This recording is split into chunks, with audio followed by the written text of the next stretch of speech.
Guys, কেমন আছো তোমরা সবাই? আজকে কিন্তু চ্যানেলে একটা নতুন জিনিস চেষ্টা করছি। কারণ তোমরা দেখেছো যে 5টা কনজিকিউটিভ ফুড ব্লগ আসার পর এই প্রথমবার চ্যানেলে ট্রাভেল ব্লগ নিয়ে আসলাম। কারণ আমি কিন্তু ভিডিওর প্রথমেই বলেছিলাম, মানে চ্যানেলের শুরুতেই বলেছিলাম যে আমরা কিন্তু নট অনলি এই ফুড ব্লগে সীমিত থাকবো, but travel blog, lifestyle blog, সব রকম ব্লগ আনার চেষ্টা করবো। বাট কন্টেন্টটা কিন্তু ব্লগ রিলেটেড হবে। তো আজকে আমি তোমাদের দীঘা দেখাবো, দীঘা নিয়ে যাবো তোমাদেরকে। অ্যান্ড দীঘার A to Z প্রথমে কিভাবে যাবে থেকে শুরু করে কত টাকা অবধি খরচ হতে পারে সবটা আজকে আমি খুলে ডিসকাস করবো এই ভিডিওতে। তো তোমাদের একটাই রিকোয়েস্ট করবো, ভিডিওটা প্রথম থেকে শেষ অবধি দেখো, যাতে তোমাদের দীঘা নিয়ে কোনো মনে ডাউট না থাকে। আর হ্যাঁ, একটা ছোট্ট কথা, ছোট্ট রিকোয়েস্ট বলতে পারো, যদি আমার এই চ্যানেলে নতুন হও তোমরা, এরকম টাইপের কন্টেন্ট তোমাদের ভালো লাগে, ব্লগ দেখতে ভালো লাগে, সে ফুড ব্লগ হোক, ট্রাভেল ব্লগ হোক, লাইফস্টাইল ব্লগ হোক, তাহলে কিন্তু আমাদের চ্যানেলটা সাবস্ক্রাইব করে রাখতে পারো। কারণ কিন্তু আমরা রেগুলারলি একটা না একটা ব্লগ আনতে থাকি। প্রত্যেক সপ্তাহে একটা ব্লগ আনতে থাকি। তো চলো, অনেক কথা হলো, সময় দেরি না করে এবার দীঘা যাওয়া যাক।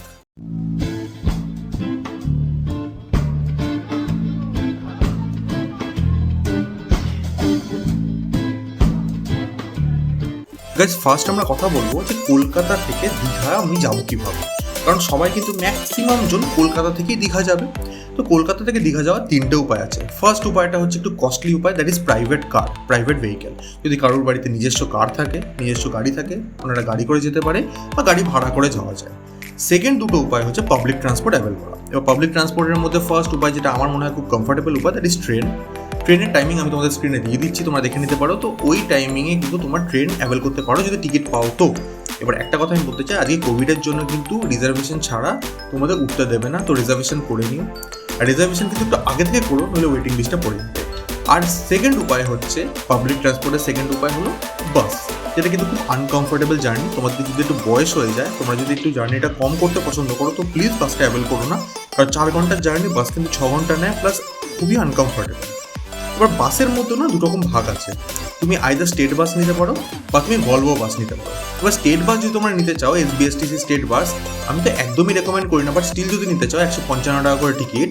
তোমাদের একটা অ্যাপ্লিকেশন আছে, লিঙ্কটা নিচে দিয়ে দেবো, সেই অ্যাপ্লিকেশনটি ইনস্টল করো, ওখান থেকে কিন্তু তোমার টিকিট বুক করতে পারবে।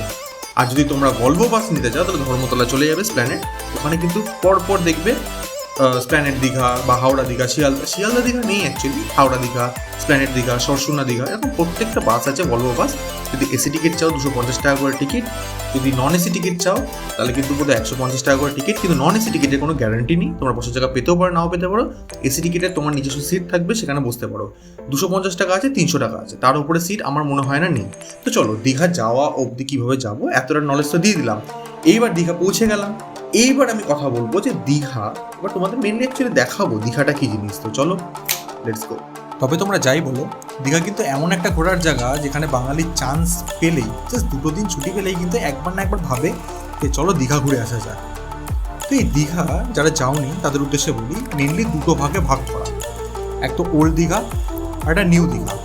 ওল্ড দীঘা নামটাই সাজেস্ট করছে যেটা অনেক আগে এই জায়গাটা উন্নতি হয়ে গিয়েছিল, আর নিউ দীঘা মানে সবে উন্নতি হচ্ছে জায়গাটার। তো এই ওল্ড দীঘা নিউ দীঘার মধ্যে আমরা ডিফারেন্সিয়েট করব, তোমাকে বলবো কি ডিফারেন্স আছে এই দুটো জায়গার মধ্যে। তার আগে আমি বলে দিই, তোমরা যদি ট্রেন অ্যাভেল করো, তাহলে ট্রেনের যে স্টেশনে তোমাকে নামাবে, দীঘা স্টেশনটা কিন্তু নিউ দীঘার একদম কাছে, বলতে পারো নিউ দীঘার মধ্যেই কিন্তু দীঘা স্টেশনটি, কিন্তু ওল্ড দীঘা থেকে অনেকটাই বেশি ডিস্টেন্স। এবার যখন দীঘা স্টেশনে তোমরা নামবে, ওখান থেকে তোমাকে টোটো কিংবা ভ্যান, পায়টানা ভ্যান, কিংবা তোমাকে কোনো রকম অটো ধরতে হবে। তো ভাড়া কত নেবে এটা তোমাকে জেনে রাখা উচিত। যদি নিউ দীঘায় যাও তাহলে 5 টাকা পার হেড বা 10 টাকা পার হেড, 10 টাকা অবধি চাইতে পারে, তার বেশি চাইবে না। তার বেশি যদি চায় তো তোমরা প্লিজ ওটাকে দিও না, অন্য কোনো ভ্যানদার কাছে যেও। আর যদি ওল্ড দীঘা যাও, ওল্ড দীঘাটা বেশ দূর, 40-50 টাকা অবধি পার হেড চাইবে, কিন্তু 50 টাকার বেশি নয়। কারণ ওল্ড দীঘা থেকে নিউ দীঘা, পরে নিউ দীঘা থেকে ওল্ড দীঘা ভাড়া কিন্তু 50 টাকা। তো স্টেশন থেকে ওল্ড দীঘার ভাড়াও 50 টাকা ধরে চলতে পারো তোমরা। চাও এবার এটা তো তোমরা বুঝে গেলে, এবার আমি একটু ডিফারেন্সিয়েট করে দিই যে ওল্ড দীঘা আর নিউ দীঘার মধ্যে কী ডিফারেন্স আছে। যদি তোমার পকেট টাইট থাকে, তোমার যদি বাজেট খুব টাইট থাকে, তাহলে ওল্ড দীঘা কিন্তু তোমার জন্য, থাকা বলো, খাওয়া বলো, সব কিছু। আর তোমার যদি ওরকম বাজেট খুব টাইট না থাকে, তাহলে কিন্তু নিউ দীঘা তোমার জন্য, নিউ দীঘাতে খাওয়া থাকা সব কিছুই। এবার ওল্ড দীঘা কম্পারেটিভলি একটু চিপ নিউ দীঘার থেকে, নিউ দীঘা একটু কস্টলি, কারণ নতুন তৈরি হচ্ছে, তো জায়গাটা একটু পর্শভাবে তৈরি হচ্ছে, জিনিসপত্রের দাম একটু বেশি, জিনিসপত্র পাওয়াও যায় কম। কিন্তু ওল্ড দীঘাটা কিন্তু বড় বেশি ক্রাউডেড, প্রচুর লোকজন। নিউ দীঘায় কিন্তু অত লোকজন নিয়ে অতটা বেশি ক্রাউডেড নয়। নিউ দীঘাটা এখনও কিন্তু ফাঁকা ফাঁকা। এবার তুমি যদি স্নানের জন্য বলো, স্নানের জন্য কিন্তু নিউ দীঘাটাই বেস্ট বলতে কি নিউ দীঘাটাই তোমার দরকার। তখন ওল্ড দীঘাটা তুমি কিন্তু পারবে না। যখন জল অনেক দূরে চলে যাবে, ভাটা চলবে, সেই সময় ওল্ড দীঘায় বিচ বেরোয়।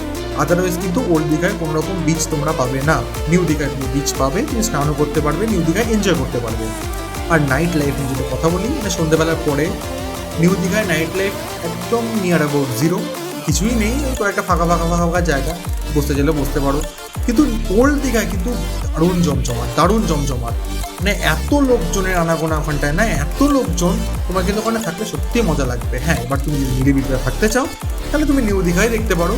তবে একটা জিনিস ঠিক, যে নিউ দীঘায় তুমি যদি থাকো, তোমার কিন্তু খাওয়ার বিশাল কিছু অপশানস তা তুমি পাবে না, খুব সীমিত।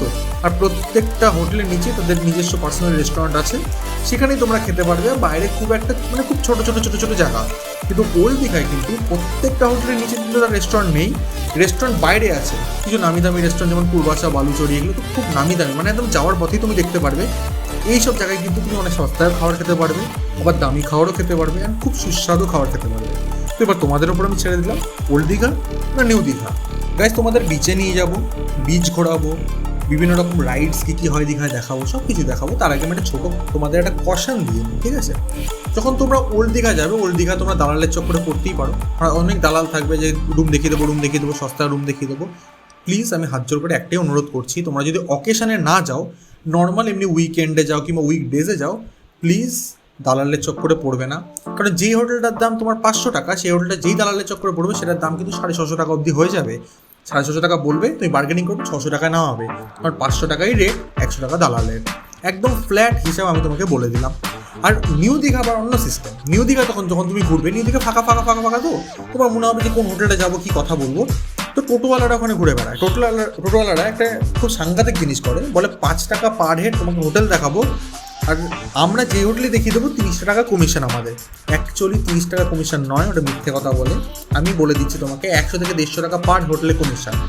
এই ভুলটা কিন্তু করতে যেও না। নিউ দীঘায় যাও বা ওল্ড দীঘায় যাও, টেনশন নেওয়ার কিচ্ছু নেই, প্রচুর হোটেল, প্রচুর। তবে হ্যাঁ, অকেশনে যদি যাও তাহলে হয়তো তোমাকে আগে থেকে হোটেল প্রি বুক করে যেতে হবে।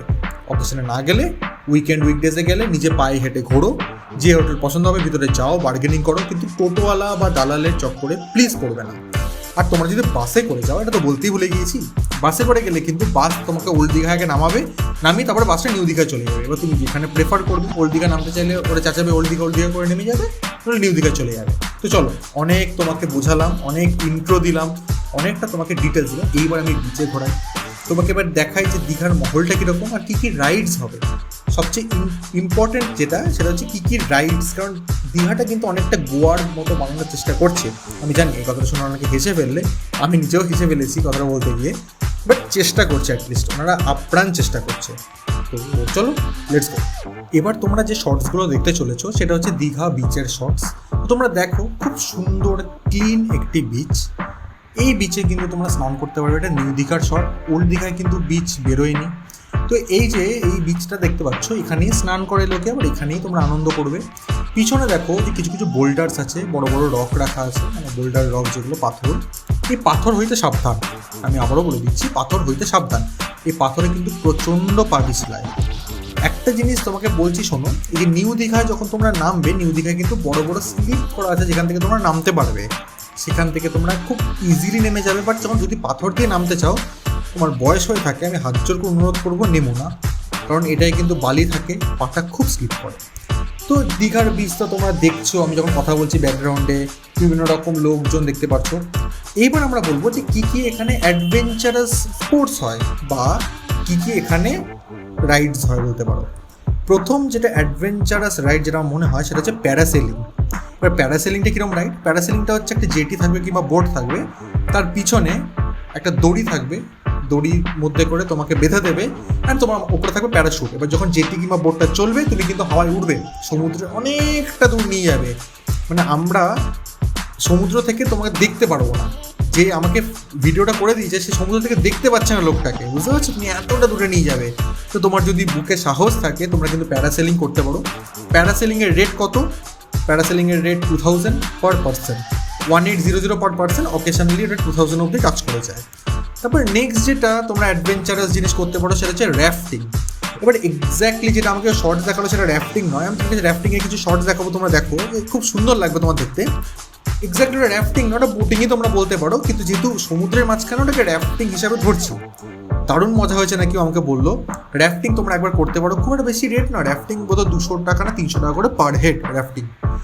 এরপর যেটা করতে পারো সেটা যে সিঙ্গেল মোটর বোটগুলো হয়, যে একা একা সেই ফিল্মে দেখো না যে কোনো সমুদ্রের মাঝখানে গান হলে যে একা বোট চালায়, ওরকম টাইপের বোট তুমি চালাবে, তোমার পিছনে একজন বসে থাকবে, সে কন্ট্রোল করবে, সেই বোট তোমরা চালাতে পারো। সেই বোট হচ্ছে 800, 900, 1000 যে যেরকম নিয়ে পারে। এই র্যাফটিংয়ের পিছনে না সিলিন্ডার আছে, সেই সিলিন্ডারে তোমরা বসে সেই হয় না দুই দিকে হাত ধরে সিলিন্ডারটাকে বুকের মধ্যে সামনে একদম ধরে রেখে সে একদম সমুদ্রের মাঝখান দিয়ে চলে যায়, সিলিন্ডারে তোমরা চড়তে পারো। ওটা একটু রিস্কি, খুব হাত টাইট করে ধরতে হবে, ওইটা বোধ হয় তোমার 500 টাকা করে। এরপরে কি আছে, ছোটো ছোটো গাড়ি আছে বাচ্চাদের জন্য, যেগুলো বিচের ওপর দিয়ে চলছে, রিমোট কন্ট্রোল গাড়ি। ঘোড়া আছে, ঘোড়া চড়তে পারো। উটো আনে মাঝে মধ্যে, উটো চড়তে পারো। এইগুলোই কিছু স্পোর্টস আমি তোমাদের বলতে পারি। তো এইগুলো এবার তোমরা যদি মনে করো যে কিছু গিয়ে ফান করবে ওখানটাতে, তোমরা এটা করতে পারো। তা বাদ দিয়ে কিন্তু ওখানে তো আছেই বিচে স্নান করা, সেটার জন্য তো পয়সা লাগে না, তোমরা যখন ইচ্ছা স্নান করো। তবে হ্যাঁ, স্নানের মেইন টাইম মানে যখন লোকজন ম্যাক্সিমাম আসে সেটা হচ্ছে 12টা থেকে 3টে, 3:30 অবধি, তার বেশি থাকে না, আর তার আগে কেউ আসে না। তো তোমরা কিন্তু ওরকম সময় যেতে পারো, স্নান করতে পারো। তবে একটা জিনিস আমি আবারও অনুরোধ করবো, তোমরা যে আনন্দ করতে যাচ্ছ সেটার জন্য তোমাদের জন্য হার্মফুল না হয়ে যায়। সমুদ্রে যাবে, স্নান করবে, তোমাকে একটা শর্ট দেখাবো এখন, তো ওই জিনিসটা প্লিজ কাইন্ডলি করো না। সমুদ্রে যাবে, স্নান করবে, বুক জল অবধি তোমরা যাবে, তার বেশি প্লিজ যেও না, তাহলে কিন্তু নিজের কন্ট্রোল থাকে না। তুমি গলা জল অবধি চলে গেলে তোমার কিন্তু নিজের কন্ট্রোল থাকবে না। ওটা সমুদ্র, কিন্তু ওটার মধ্যে তোমার কন্ট্রোল নেই, আমি বারবার বলছি। আর সমুদ্র কিন্তু ভাস্ট একটা এরিয়া, একবার যদি কিছু বিপদ হয়ে যায় সমুদ্র থেকে কিন্তু রিকভার করাটা সত্যিই খুব কষ্টকর। তো ওই জন্য একটু সাবধানে। এবারে এই যে শটটা দেখছো তোমরা, এই শটটার মধ্যে দেখো 2-3 ছেলে সেলফি তুলছে। এরা মানে হাঁটু জল, বুক জল অব্দি নেমে গিয়ে সেলফি তুলছে। প্লিজ এই জিনিসগুলো করো না। মানে আমি হয়তো বাজে ল্যাঙ্গুয়েজ আমার মুখ দিয়ে বেরিয়ে যাচ্ছে, প্লিজ এই জিনিসগুলো করো না। এই 2-3টে নিজেকে একটা হিরো দেখানোর চোটে তুমি কিন্তু নিজের মানে মোবাইলটাও হারিয়ে ফেলতে পারো, নিজের লাইফটাও হারিয়ে ফেলতে পারো। তো প্লিজ এই জিনিসগুলো করো না, যাও স্নান করো, আনন্দ করো। আর আরেকটা জিনিস বলে দিই, দীঘায় কিন্তু ড্রিঙ্কিং লিগাল, তো প্লিজ ড্রিঙ্ক করে কেউ বিচে নেবো না, ড্রিঙ্ক করে জলে নেবো না। ড্রিঙ্ক করতে হবে, কেউ যদি চাও ড্রিঙ্ক করতে ঘরে বসে করো, কোনো আপত্তি নেই। বাট প্লিজ আমি অনুরোধ করছি, বিচের মধ্যে কিংবা সমুদ্রে স্নান করতে ড্রিঙ্ক করে নেবো যা। তো অনেক কষান হয়ে গেল। এবার আমি যেটা করবো সেটা হচ্ছে তোমাদের ওয়াক থ্রু করাবো দীঘার মার্কেট। এবার new Digha versus old Digha আবার একটা জায়গায় আসছে যে মার্কেটটা কত সুন্দর। নিউ দীঘা তো মার্কেট বলতে কিছু নেই। এবার তোমাদের কিছু শর্টস দেখাবো আমি নিউ দীঘার মার্কেটে, তো চলো দেখো। এই হচ্ছে নিউ দীঘার মার্কেট, কিচ্ছু নেই, ফাঁকা ফাঁকা মার্কেট, পুরো ফাঁকা ফাঁকা জায়গা, সবে তৈরি হচ্ছে এখনো অনেক দিন লাগবে এটা তৈরি করতে। আর সাইড বাই সাইড যদি আমি ওল্ড দীঘার মার্কেটটা তোমাদের দেখাই, দেখবে কতটা ক্রাউডেড, কতটা ভিড়, মানে কিচির কিচির কিচির কিচির হয়ে যাচ্ছে। আমি রাত্রিবেলা কথা বলছি, দিনের বেলাও একই অবস্থা। নিউ দীঘার মার্কেট ফাঁকা ফাঁকা ফাঁকা ফাঁকা এখনও। তোমরা যদি আবারও বলছি নিরিবিলি পছন্দ করো, নিউ দীঘা যাও, থাকো, কিন্তু কেনাকাটা করতে গেলে তোমাদের ওল্ড দীঘায় আসতেই হবে। ওল্ড দীঘায় কিন্তু মার্কেটটা একবার দেখো। এবার চলো ওল্ড দীঘার মার্কেটটা তোমাদের ওয়াক থ্রু করাচ্ছি, চলো দেখো। এই ওল্ড দীঘার মার্কেট তুমি বাঁদিকে দেখো, ডান দিকে দেখো মাছের দোকান, মাংসের দোকান, ওই বড় বড় মাংস রোস্ট হচ্ছে, মানে লোকে ভরপুর লোক এখানে। আর কম্পারেটিভলি কিন্তু ওল্ড দীঘার খাওয়া দাওয়া সস্তা। ওই যে বড় বড় মাংসগুলো তোমরা দেখতে পেলে কিনা, লক্ষ্য করলে কিনা জানি না, ওই মাংসগুলো কিন্তু মাত্র 300-350 টাকা করে, পুরো গোটা চিকেন, খুব ভালো গ্রিল করবে, তোমার সামনেই দেবে। তবে মাছ ভাজাটা প্লিজ একটু অ্যাভয়েড করো, কারণ মাছ ভাজাগুলো কিন্তু অনেক দিনে পচা থাকে মাছ। আমি নিজে অনেক আগে যখন দীঘায় গিয়েছিলাম, আমি মাছ ভাজা খেয়ে আমার সত্যি শরীরটা খারাপ হয়ে গিয়েছিলো। মাছ ভাজা অ্যাভয়েড করো। দীঘায় একটা খুব ইন্টারেস্টিং জিনিস আছে, যেটা আমি তোমাকে পরে ডিসকাস করছি, আগে এটা নিয়ে যাই, তোমাকে ওয়াক থ্রু করাই। এবার এই যে ওল্ড দীঘা দেখছো, ওল্ড দীঘায় ভ্যারাইটি রকম খাবার পাবে, ভ্যারাইটি রকম জিনিস পাবে, বাট নিউ দীঘায় কিন্তু ভ্যারাইটিটা পাবে না।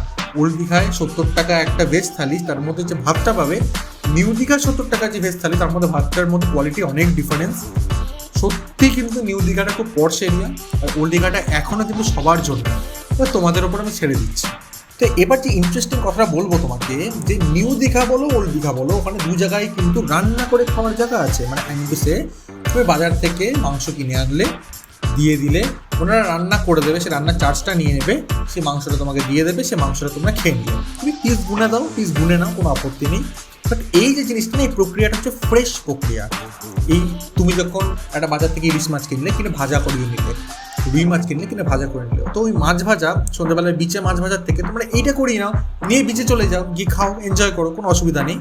তো আজকে কিন্তু আমি যে তোমাকে ব্লগটা দেখালাম শুধুমাত্র দীঘার কোনো আউটস্কার্টস, দীঘার চারিপাশ ও যায়নি আমার যে বন্ধুটা, তো ওই জন্য আমাকে শ্যুট করে এনে দিতে পারেনি। তো তোমরা আমাকে বলো যে কেমন লাগলো, তোমরা দীঘা কেমন ঘুরলে, ইনফরমেটিভ লাগলো জিনিসটা, নাকি তোমার ইন্টারেস্টিং লাগলো, নাকি স্পোর্টসের সম্বন্ধে জানতে, যে স্পোর্টসগুলো অ্যাকচুয়ালি প্যারাসেলিং তো একটা স্পোর্টস, তো এরকম টাইপের রাইড স্পোর্টস এই সম্বন্ধে কি জানতে যে দীঘায় হচ্ছে এখন।